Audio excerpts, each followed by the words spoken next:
Salam saudara-saudara, kita jumpa lagi dalam Saatnya Menabur. Sebelum membahas teks ini, mari kita berdoa. Tuhan Yesus, kami bersyukur untuk semua kebaikan-Mu dan pengorbanan-Mu yang paling agung. Engkau mati untuk keselamatan kami, dan kematian-Mu memperbaharui kami. Biarlah kami memaknai semua pengorbanan-Mu, sehingga hidup kami benar-benar menjadi ciptaan baru di dalam Engkau. Amin. Bacaan kita Ibrani pasal 10 ayat 19-25. Temanya adalah kematian Yesus membarui kita.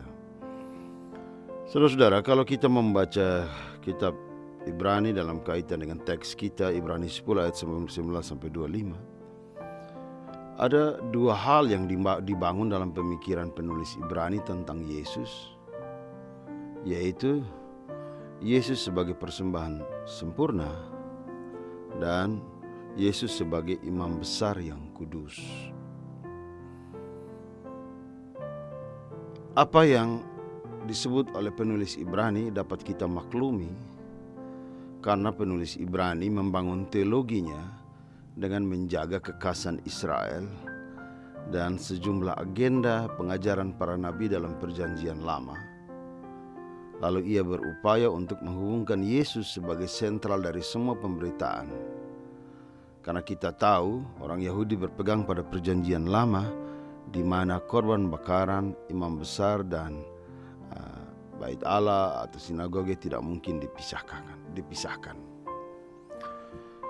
Keseluruhan teks ini rupanya hendak meyakinkan orang Yahudi diaspora bahwa mereka bisa memiliki suatu rumah kekal dengan melepas sistem penyembahan yang lama, masuk dalam suatu model penyembahan yang baru, yakni melihat Yesus sebagai imam besar yang mempersembahkan dirinya sehingga keselamatan atas dosa terbuka bagi semua orang. Dalam hal ini tidak perlu orang Yahudi menantikan Mesias yang lain yang berjanji akan membangun kembali bait Allah dan menyatukan kembali semua umatnya dalam kepak sayapnya. Kristus telah melakukan dan mempersiapkan semuanya. Untuk itu, penulis Ibrani dengan sangat berani dia menempatkan keunggulan Yesus. Siapa Yesus? Kitab Ibrani menulis, jadi saudara-saudara, oleh darah Yesus kita sekarang penuh keberanian dapat masuk ke dalam tempat kudus, karena ia telah membuka jalan yang baru dan yang hidup bagi kita melalui tabir, yaitu dirinya sendiri. Dan kita mempunyai seorang imam besar sebagai kepala rumah Allah. Ibrani menyebut fakta bahwa Yesus yang disalibkan. Indikasi ini kita temukan dalam penggunaan kata haima atau darah. Yesus telah disalibkan dan menjadi darah penebusan. Kita ingat makna darah dalam perjanjian lama. Misalnya kita buka Keluaran pasal 24. Kita membaca Musa memercikan darah sebagai bagian penting dari upacara yang diperintahkan oleh Tuhan.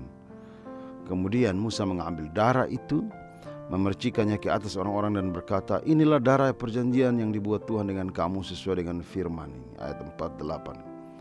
Setelah tindakan ini, Musa memercikan darah dari mangkuk ke arah jemaah. Darah ini melambangkan satu materai perjanjian atau janji kepada orang Israel. Karena darah itu sendiri melambangkan kehidupan. Imamat 17 ayat 14. Percikannya pada jemaat melambangkan komitmen penting antara Allah dan umatnya. Apa komitmennya? Pertama, menurut kitab Ibrani, darah Kristus membuat umat berjumpa Tuhan dengan leluasa. Umat menghampiri Tuhan dengan kebebasan. Kita tahu kan, jika dalam perjanjian lama, jika imam besar hendak mempersembahkan korban, dia harus mempersiapkan diri minimal 1 tahun. Sebelum dia masuk di ruang kudus, dia tidak boleh najis. Dan imam besar harus meminta dahulu pengampunan dari Tuhan untuk dirinya.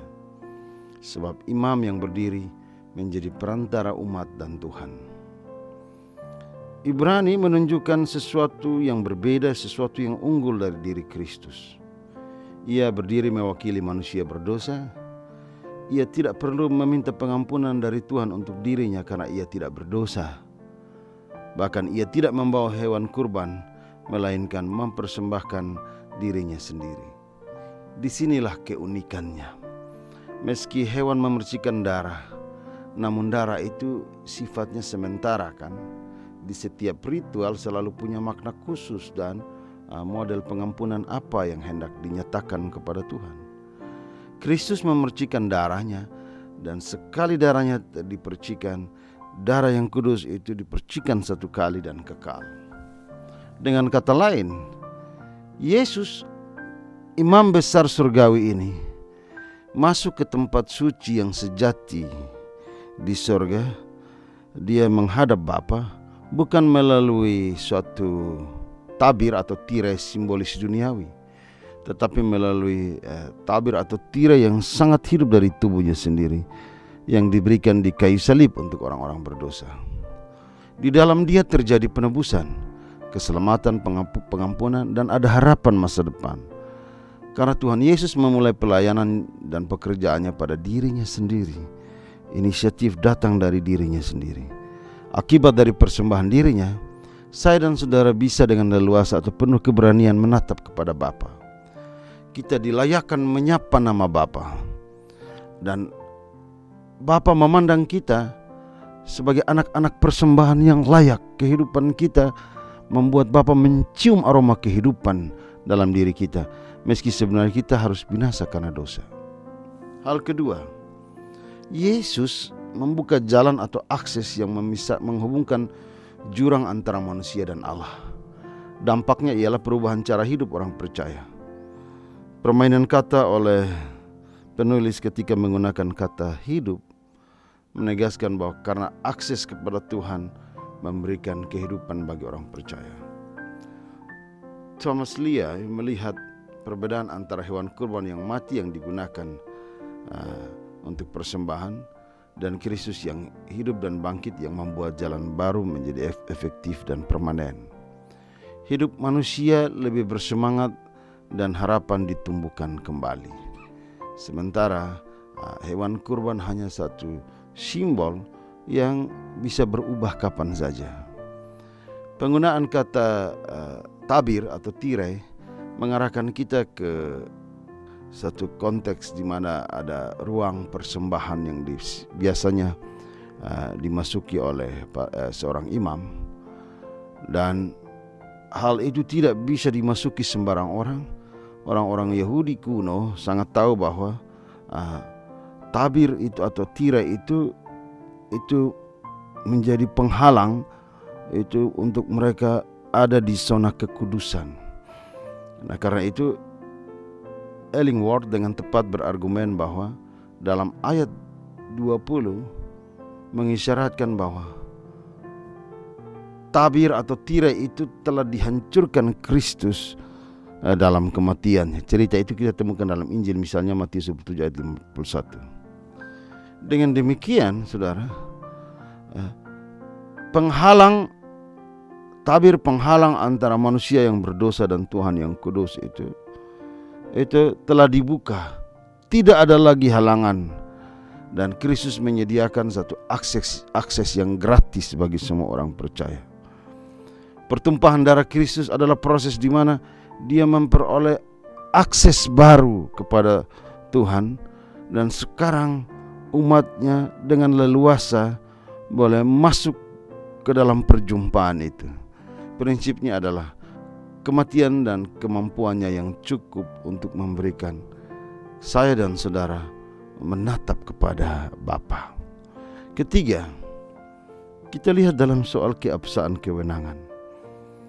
Kristus ditempatkan sebagai imam besar yang mengepalai rumah. Saudara-saudara, dalam perjanjian lama kalau kita baca, ada 3 tugas seorang imam. Pertama, mempersembahkan korban. Imam menentukan apakah suatu hewan korban layak atau tidak layak dipersembahkan. status sosial seseorang ikut menjadi pertimbangan jenis hewan kurban. Dalam hal ini Yesus sebagai imam besar beroleh kewenangan untuk menetapkan bagaimana model hidup sebagai kurban kepada Allah. Kedua, tugas imam adalah mengajarkan peraturan dan ketetapan dari Tuhan. Yesus sebagai imam besar mengajarkan jalan yang tepat bagi kehidupan orang percaya yang sesuai kehendak Allah. Dan ketiga, imam menentukan seseorang itu sakit atau sehat, najis atau tidak najis. Yesus sebagai imam besar menentukan keberhargaan kita di hadapan Allah.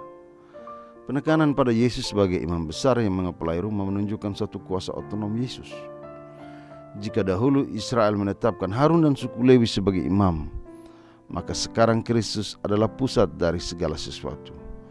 Ia menentukan segala sesuatu dengan kasih-Nya, dan pengorbanannya di atas kayu salib membuktikan bahwa tidak ada persembahan lain selain dirinya, sehingga saya dan saudara diminta percaya akan Kristus, kuasa Allah yang dinyatakan dalam Kristus. Keunggulan Yesus ini sebenarnya bukan hanya ditulis dalam kitab Ibrani. Dalam perjanjian baru misalnya kita temukan beberapa catatan. Lukas 22 ayat 20. Kristus saat itu berbicara tentang darah selama perjamuan terakhir. Dalam perjamuan dengan para muridnya, dia berkata bahwa anggur melambangkan darahnya yang akan dicurahkan bagi kita. Darahnya adalah meterai dari perjanjian kasih karunia, 1 Korintus 11 ayat 25. Kematian di salib adalah kurban yang sempurna atas dosa seluruh manusia dan menjadi pengenapan kurban ritual perjanjian lama. Itulah sebabnya orang Kristen tidak lagi mempersembahkan kurban hewan yang melibatkan darah. So kita telah memiliki penebusan sempurna melalui iman kepada Yesus Kristus. Dia juga adalah jalan kebenaran dan hidup, Yohanes 14, dan sumber keselamatan, Kisah 4 ayat 12. Melalui iman di dalam Yesus Kristus, setiap orang dapat memiliki hidup yang kekal, Yohanes 3 ayat 16. Yesus adalah perantara untuk sebuah perjanjian baru, dan semua itu menjadi sempurna dalam darah yang dipercikan, Ibrani 12 ayat 24. Perkara yang mengejutkan kita adalah Yesus imam besar surgawi ini, dia masuk ke tempat suci yang sejati di surga bukan melalui tabir atau tirai simbolis duniawi, tetapi melalui tabir atau tirai yang sangat hidup dari tubuhnya sendiri yang diberikan di kayu salib untuk orang-orang berdosa. Apa maksud perkataan penulis Ibrani? Saudara, setelah keunggulan Yesus disampaikan, sekarang penulis Ibrani mencoba menghubungkan dua jenis kebenaran. Saya menyebutnya indikatif dan imperatif. Indikatif adalah pernyataan fakta sederhana bahwa Yesus itu benar. Sementara imperatif adalah perintah tentang hal penting yang harus kita perhatikan dan lakukan. Menurut saya dalam teks ini dua hal yang perlu kita sadari dan lakukan. Pertama, sama seperti Kristus adalah persembahan sempurna, maka kehidupan orang yang percaya kepada Kristus adalah hidup yang harus dipersembahkan kepada Allah setiap hari. Ibrani menekankan bahwa kita layak menjadikan hidup sebagai persembahan karena hati nurani kita juga sudah dimurnikan. Hati nurani yang baru ialah hati nurani yang mau merendahkan hati. Roy Sack mendefinisikan hati nurani manusia sebagai kepekaan batin terhadap standar etika perilaku manusia. Perjanjian baru menggambarkan keberadaan kita sebagai pihak yang lemah, 1 Korintus 8 ayat 7. Kita mudah terbakar, 1 Timotius 4 ayat 2. Dicemarkan, Titus 1 ayat 15. Dan jahat, Ibrani 10 ayat 22. Efek dari segala kelemahan dan dosa telah membuat hati nurani manusia itu sebenarnya juga tidak bisa diandalkan. Oleh karena itu pengorbanan Kristus harus menyempurnakan dan memurnikan hati nurani, sehingga kelemahan-kelemahan kita itu paling kurang dapat kita lewati karena kita ada sebagai ciptaan baru. Jadi hanya iman dalam imamat Kristus yang membersihkan hati dan keberadaan yang kotor dalam diri kita, yang dapat menciptakan satu generasi baru, satu keberadaan baru, situasi baru yang membuat saya dan saudara makin mantap dalam penyembahan. kita mampu untuk menjadi orang-orang yang membawa pesan persembahan dalam hidup kita setiap hari. Tapi kita kan berdosa, itu masalahnya. Ibrani dengan berani mengatakan, ketika Tuhan Yesus mempersembahkan dirinya, ketika Yesus mengambil posisi imam besar yang mempersembahkan dirinya, saat itu pula ia melayakkan kita sebagai persembahan bagi Allah. Allah mencium keharuman hidup kita meski kita orang berdosa. Mengapa? Karena Allah telah membersihkan rantiso. Sama dengan saya dan saudara, ada bagian kotor yang dicuci, dibuang, bagian yang tidak menyenangkan Tuhan. Semua bau kematian kita karena dosa sudah dimurnikan oleh darah Yesus. Apa konsekuensinya? Kita dilayakkan menghadap Allah, berbicara dengan Allah, menyerahkan beban-beban kita. Kita dilayakkan untuk mengangkat muka di hadirat Allah. Saudara tahu kan, sapaan bagi Allah bagi orang Israel benar-benar menempatkan jarak dosa, karena antara yang kudus dan yang cemar, sehingga nama Yahweh saja tidak bisa diucapkan sembarangan. Sekarang di dalam Yesus kita dilayakkan menyapa nama Allah. Bahkan Yesus mengajak kita menyebutnya sebagai Abba, bahasa Aram, Bapa, satu keintiman. Menariknya, kemurnian itu dimulai dari hati, karena hati itu sumber motivasi kehidupan. Allah memurnikan hati kita karena Dia tahu bahwa dari hati itu sumber motivasi kehidupan. Sehingga tubuh kita tidak lagi menempatkan diri sebagai tubuh kedagingan semata. Tubuh kita dipakai kata soma, yang berarti bahwa seluruh aktivitas kita, hidup kita itu di bawah motivasi yang benar. Hal kedua, jika kita tidak memahami makna diri sebagai persembahan, maka kita menyia-nyiakan persembahan dari Yesus Kristus. Pengorbanan Kristus menjadi sia-sia. Bayangkan Tuhan Yesus dengan keberanian, dengan cintanya membawa kita kepada Allah. Hendaklah kita juga dengan penuh keberanian, dengan hati yang penuh cinta, mengasihi sesama kita. Bangkitlah satu sama lain untuk mencintai dan melakukan pekerjaan baik. Penulis Ibrani ingin agar apapun yang kita lakukan harus dimulai dari pancaran salib. Kita melakukan sesuatu dengan melihat ke salib. Seperti Kristus, hidup kita harus terus masuk ke tempat kudus dengan iman. Dan dari posisi itu kita bisa mengejar cinta dan aktivitas kehidupan dengan penuh semangat. Hidup sebagai persembahan itu bisa berorientasi pada diri sendiri. Tapi yang dimaksud dengan hidup sebagai persembahan adalah kita harus saling memperhatikan agar menghasilkan buah yang berkualitas bagi kehidupan. Saudara, pernyataan ini bisa saja ditanggapi secara negatif, sebab saya dan saudara, namanya manusia itu tidak suka hidup kita diintervensi oleh orang lain kan. Kata memperhatikan, kata noeho, itu seperti besi yang bersentuhan, bukan untuk menghancurkan, namun untuk menajamkan satu sama lain. Ungkapan bertemu bersama di ayat 25 sangat menarik. Itu dibangun dari kata Yunani, dari mana kita dari kata asal sinagoge. Jadi bertemu bersama. Orang-orang Yahudi biasanya bertemu dalam persekutuan lokal yang disebut sinagoge. Tetapi Yesus menegur mereka dalam Matius 23 karena penolakan mereka terhadap Yesus sama dengan penyingkiran kebersamaan mereka dengan Tuhan. Tetapi dalam teks ini Tuhan melakukan sesuatu yang lebih besar. Dia memberi dirinya untuk menghimpun kita ada di dalam satu atap sinagoge persekutuan.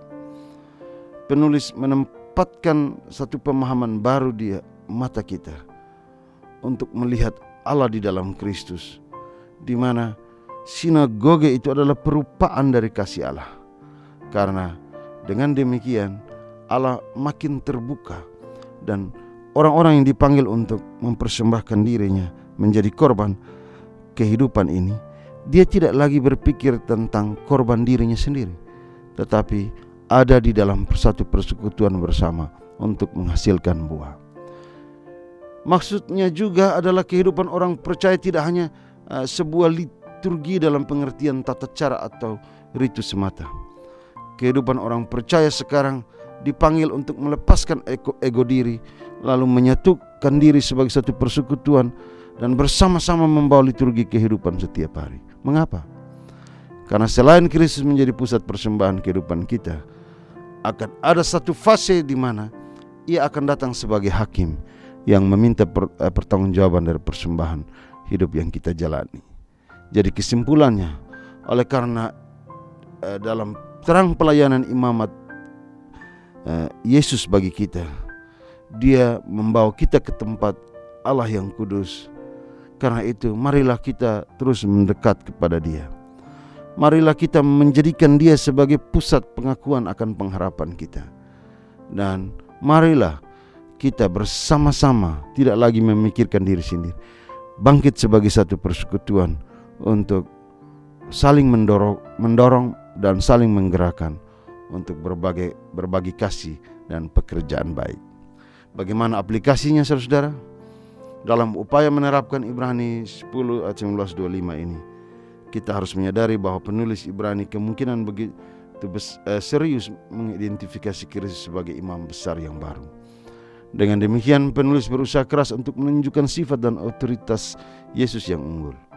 Namun kebutuhan yang lebih mendesak bagi orang Kristen masa kini adalah selalu mengingat akan pelayanan Yesus saat ini dan juga bagaimana Dia mempersiapkan keselamatan bagi kita. Jadi penerapan dalam ayat 19-21 membutuhkan pemahaman yang tepat tentang pelayanan Yesus. Kematian, pengorbanan dan imamat yang memberi orang percaya untuk selalu hidup bergeser terus masuk ke dalam hadirat Allah. Harapan utama dalam perikop ini adalah mencari keintiman dengan Tuhan. Dan juga saya dan saudara mencari keintiman dalam persekutuan bersama orang percaya.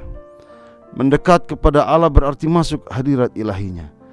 Namun karena Tuhan juga bersemayam di dalam hati orang percaya, doa dan penyembahan yang kita lakukan sekarang adalah pendekatan yang paling langsung kepada Tuhan. Hanya mereka yang telah menerima pemberian Roh Kudus yang bisa mengubahkan dan membuat hati mereka benar-benar dijauhkan dari motivasi yang jahat. Dengan demikian kita mendekati Tuhan yang penuh pengharapan itu, sekaligus kita ada bersama-sama dengan kehidupan orang-orang percaya di sekitar kita. Hanya kuasa Tuhan di dalam hati orang percaya yang dapat mengembangkan ketekunan kita dan kesetiaan. Anjuran untuk saling menguatkan secara langsung berhubungan dengan nasihat sebelumnya, untuk kita dalam persekutuan sama-sama memelihara harapan di dalam Yesus itu. Orang Kristen akan bertahan lebih kuat ketika kita saling memberi masukan dan saling mendorong di dalam kehendak Tuhan Yesus. Perintah untuk tidak meninggalkan pertemuan dalam ayat 25 mengandung pengertian kita terus menghadiri ibadah bukan hanya sebagai sebuah ritual, tapi kita hadir dalam ibadah kehidupan. Dalam kaitan dengan itu semua, maka kehidupan kita tidak menjadi sia-sia.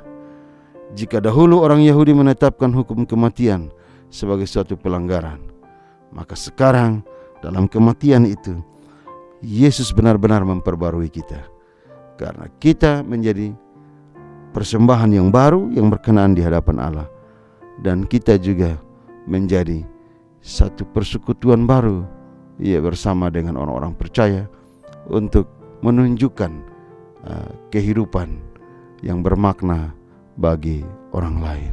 Tuhan memberkati kita. Amin.